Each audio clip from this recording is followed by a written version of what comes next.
Kembali lagi di Oke Sih Oke Rengga dan Sepak Bola Indonesia hari ini. Sebelumnya saya mengucapkan minal aidin wal faizin, mohon maaf lahir dan batin untuk seluruh umat muslim yang ada di Indonesia, dimanapun kalian berada. Mohon maaf lahir dan batin, mohon maaf jika ada salah-salah kata atau perbuatan yang menyakiti hati kalian. Mudah-mudahan di hari raya Idul Fitri ini, di hari yang fitri ini, kita semua kembali menjadi orang yang bisa diterima segala salahnya oleh Tuhan Yang Maha Esa, oleh Allah Subhanahu wa taala. Amin ya robbal alamin. Oke, kita walaupun liburan gini aku masih tetap akan memberikan obrolan seputar sepak bola Indonesia yang menarik. Ini kayaknya masih bakal bahas sepak bola Indonesia mengenai kemenangan timnas kemarin lawan Bahrain yang euforianya masih sangat bisa kita nikmatin. Bahkan ketika di kampung halaman ngobrol tentang sepak bola Indonesia juga masih jadi hal yang sangat menarik untuk dibahas kayak begitu. Nah, ini sih aku mau meng-highlight beberapa hal mengenai pertandingan timnas Indonesia lawan Bahrain kemarin, terutama performa pemain ya yang luar biasa sekali bermainnya, walaupun ada beberapa kesalahan fundamental tapi tidak berpengaruh banyak kayak begitu. Walaupun aku kemarin sempat ngelihat video atau tulisan dari jurnalis asing yang mengatakan Indonesia itu tidak layak bermain di Piala Dunia. Ya, itu adalah penilaianmu. Kalau memang kau rasa Indonesia belum layak, ya udah nggak apa-apa. Kami juga belum ngerasa terlalu pantas, tapi kami sedang menuju ke arah sana kayak begitu. Karena peluang kita masih ada di playoff keempat nantinya.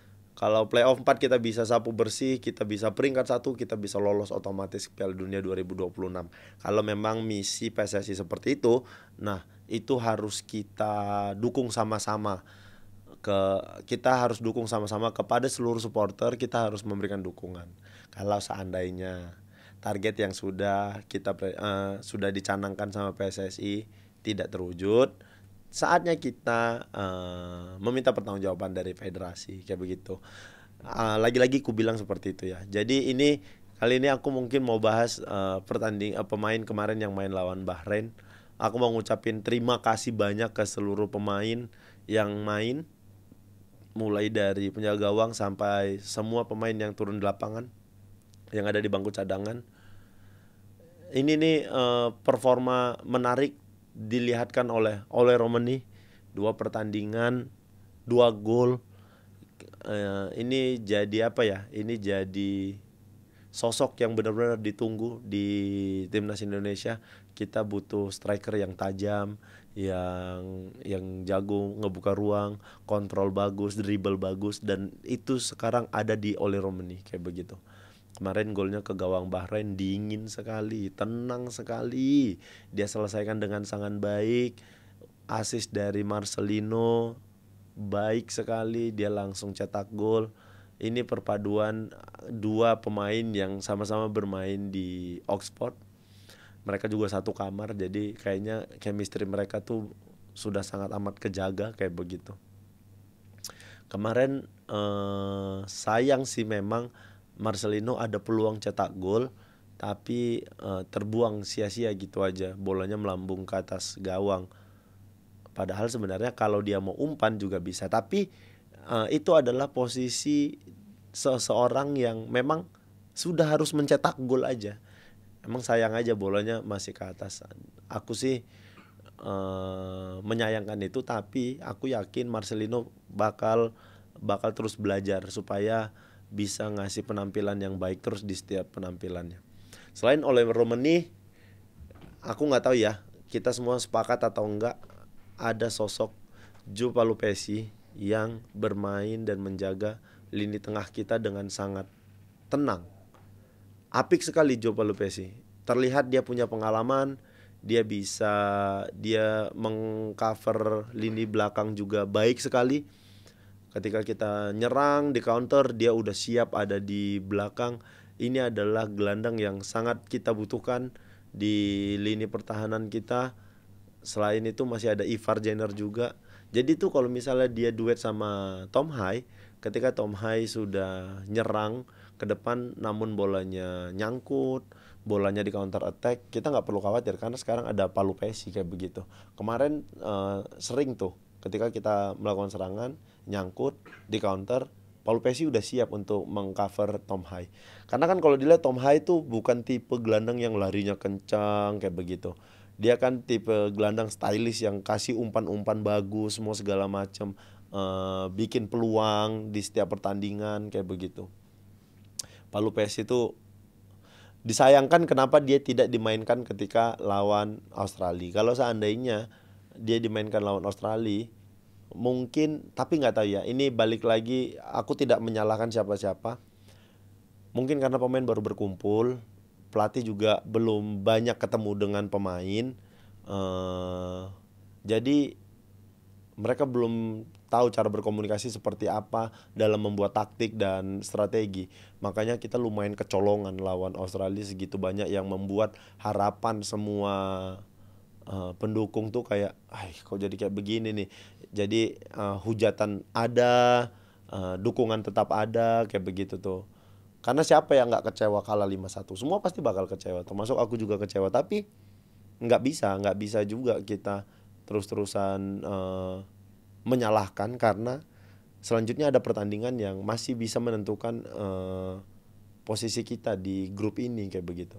Dan ketika kita ngasih dukungan penuh, kita masih bisa ngasih kemenangan ketika lawan Bahrain. Aku kemarin minggu lalu kalau nggak salah sempat salah tuh ketika ngomongin koreo, ternyata yang koreonya Garuda itu adalah La Grande. Aku mau ngucapin terima kasih banyak.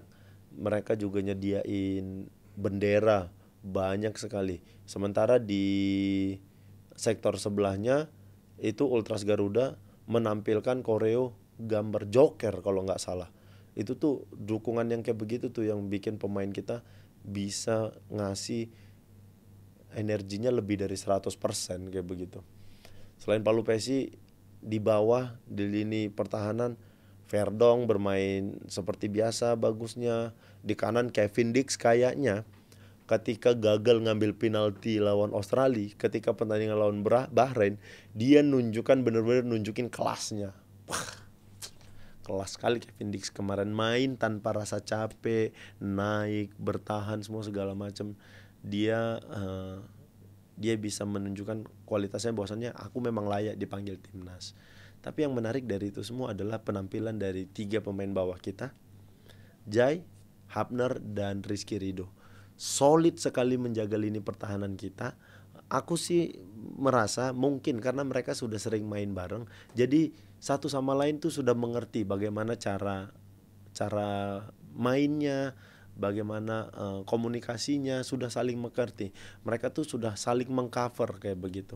Dan kemarin lawan Bahrain seperti nggak punya celah sih sebenarnya. Lewat Jai ada Ridho, lewat Ridho ada Jai, lewat Ridho Jai masih ada Hapner kayak begitu tuh. Mereka saling mengisi setiap posisi di lini belakang.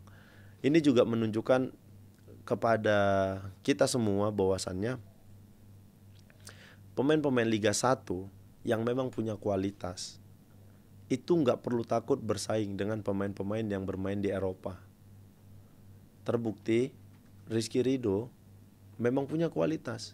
Ketika dimainkan dia nggak canggung, dia nggak ragu, dia nggak nervous. Dia tunjukin bahwasannya aku layak kok mengisi salah satu posisi di timnas Indonesia.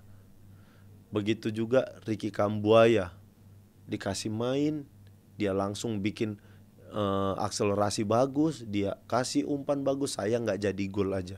Itu membuktikan bahwasannya sebenarnya pemain-pemain di Liga 1 itu punya kualitas.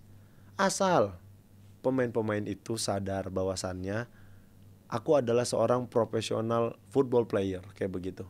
Ketika kau sudah meyakinin dirimu adalah seorang pemain bola profesional, kau akan menjaga konsisten bermain, kau akan menjaga attitude bermain, kau akan menjaga kualitas bermain. Ketika itu semua tetap terjaga, pelatih tidak akan ragu untuk menurunkanmu bermain di starting 11 kayak begitu. Jadi ini sebenarnya angin segar buat pemain-pemain bola di Indonesia.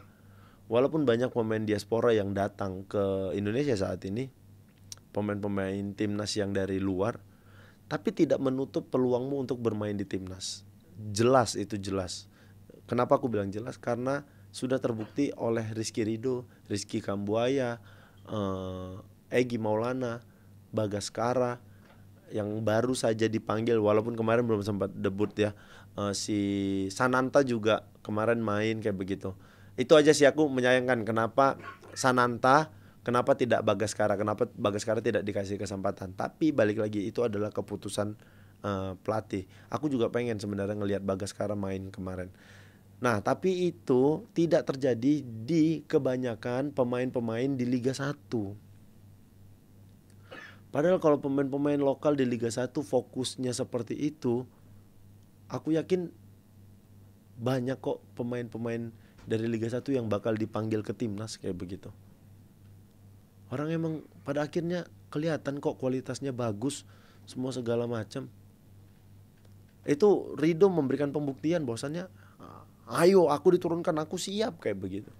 Dan kayaknya chemistry mereka bertiga tuh udah kebentuk sekali kayak begitu. Jadi kita tidak khawatir, kita nonton bola nggak khawatir, udah nggak apa-apa, lini bertahan kita bagus soalnya. 3 di bawah itu ditambah kanan Kevin Dix, kiri Verdong tuh jadi kekuatan di lini bawah yang sangat baik menurutku. Ini bukan berarti Mads Hilgers tidak baik. Ini aku jadi ingat, aku pernah ketika kita bertanding lawan Bahrain, setelahnya kalau nggak salah Mads tidak main lawan China. Ketika aku tanding, kalau nggak salah dia main lawan Bahrain atau dia main lawan China ya, aku lupa lah pokoknya. Kayak begitu, aku bilang, aku pernah bikin statement, Mads Hilgers mainnya kurang bagus. Nah, ketika aku bilang gitu, semua orang nyerang aku, ngatain aku kayak, yang nggak fairnya adalah, alah pemain cadangan ngomongin pemain kelas Eropa. Betul, tapi kan kalian nggak bisa ngebandingin. Kalau ngebandingin itu nggak apple to apple. Aku bermain di Liga Indonesia, dia bermain di Eropa. Secara kualitas dia jauh lebih bagus. Tapi kita yang nonton juga pasti bakal tahu. Kita bakal melihat, oh ini performanya nggak lagi di top perform nih. Dan sepertinya Mads Hilgers, dia tidak bisa beradaptasi dengan baik dengan Jai. Jadi kita sering kecolongan tuh di lini bawah. Komunikasinya kayaknya tidak bagus. Aku sih nggak menyalahkan, mungkin saja karena mereka tidak terlalu sering bermain di timnas. Main bareng kan baru beberapa kali. Kalau ditanya, Mads Hilgers bagus nggak di 20? Bagus. Bagus. Kenapa bagus? Mungkin karena rekan satu timnya juga bagus. Komunikasinya sudah terjalin bagus. Satu timnya sudah tahu gaya bermain Mads seperti apa, bagus. Nah, tapi ketika di timnas, Mads masih lumayan kesulitan untuk beradaptasi. Kayak begitu dengan permainan Jai, dengan permainan kemarin kan 3 backnya, dengan permainan Verdong, mungkin lumayan sulit beradaptasi. Makanya Mads tidak menemukan performa terbaiknya. Apakah Mads main mati-matian kemarin? Bener, lawan Australia dia main bagus, dia main habis-habisan, bener. Walaupun dia ditarik keluar lapangan karena cedera. Tapi pada akhirnya kita bakal tahu bahwasannya tim ini belum sepenuhnya menyatu antar pemainnya. Kalau seandainya antar pemain sudah menyatu, ini bakal lebih bagus sekali. Kalau ditanya skill Mads sama skill Ridho lebih bagus mana? Secara skill individu mungkin Mads lebih bagus. Tapi secara chemistry main, Ridho lebih punya chemistry main dengan Mads Hilgers. Kayak begitu. Jadi itu berarti bukan patokan juga pemain diaspora selalu mendapat tempat di timnas Indonesia. Kalau memang formnya nggak lagi bagus, ya nggak apa-apa. Dia jadi cadangan juga nggak apa-apa, supaya dia belajar dan menaikkan kualitasnya lagi di timnya masing-masing. Kayak gitu. Bukan berarti ketika ada, nggak usah lah orang, ketika aku bilang ini formnya lagi nggak bagus nih, bukan berarti aku nggak suka sama pemain tersebut, atau aku benci, atau aku rasa dia nggak pantas. Bukan itu. Lebih ke, nah kita sama-sama belajar, sama-sama melihat. Karena kan ini kalau kita bicarain timnas ini kan untuk satu tim. Jadi kita memang bahasnya itu untuk satu tim, bukan untuk individu semua segala macam. Bagus pun satu individu, tapi kalau secara compact tim tidak nyatu, itu bakal jadi satu masalah di tim itu tersendiri, di tim itu sendiri. Makanya aku sih berharap semoga Mes bisa segera cepat beradaptasi dengan pemain-pemain timnas lain, terutama di lini bawah kayak begitu. Semoga pemain lain bisa langsung mengerti bagaimana cara bermain Mes Hilgers kayak begitu. Selain itu kemarin Eliano juga di pertandingan lawan Bahrain diturunkan, dikasih kesempatan, punya peluang, tidak jadi gol, sayang sekali. Namun terlihat ada beberapa momen Eliano seperti tidak punya tenaga untuk bersaing, untuk apa ya? Ada satu momen atau berapa momen gitu yang ini kan posisi kita tertinggal, harusnya Eliano bisa ngasih energinya 100%, tapi kayak hai kenapa segini aja nih Eliano, ayo keluarkan lagi kemampuanmu kayak begitu. Ada hal-hal seperti itu yang terlihat di lapangan.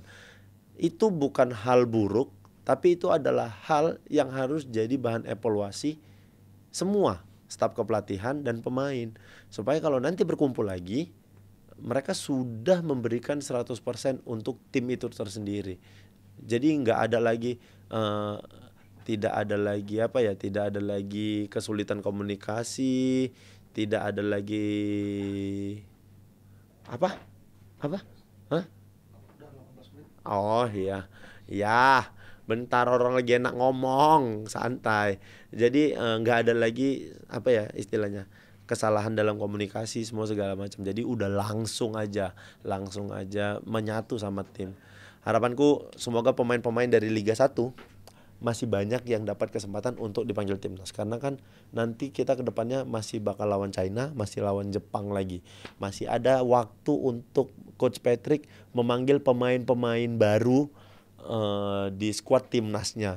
Kemarin kan ada Bagaskara belum debut, tapi aku yakin masih ada kesempatan pemain-pemain lain untuk bermain kayak begitu. Langganan seperti Yakob, Witan, harusnya Asnawi harusnya bisa bisa meningkatkan performanya untuk bisa bergabung lagi dengan timnas, karena kita tuh pengen melihat pemain-pemain dengan kualitas bagus bergabung di timnas, main jadi satu bela negara. Sudah, kita hanya butuh itu, tidak ada yang lain. Ya mudah-mudahan kita lihat ya nanti lawan Cina seperti apa susunan pemainnya. Kita lihat juga performa pemain-pemain ini di klubnya. Setelah ini kan mereka balik ke klub dan mereka bakal segera menyelesaikan kompetisi mereka di liga masing-masing. Semoga tidak ada yang cedera, semoga hasil mereka di klub masing-masing bagus, dapat kesempatan bermain yang bagus, menit bermainnya yang bagus, supaya performa mereka ketika bermain untuk timnas jauh lebih bagus lagi demi mimpi kita untuk main di Piala Dunia. Kita ketemu lagi di episode selanjutnya. Bye.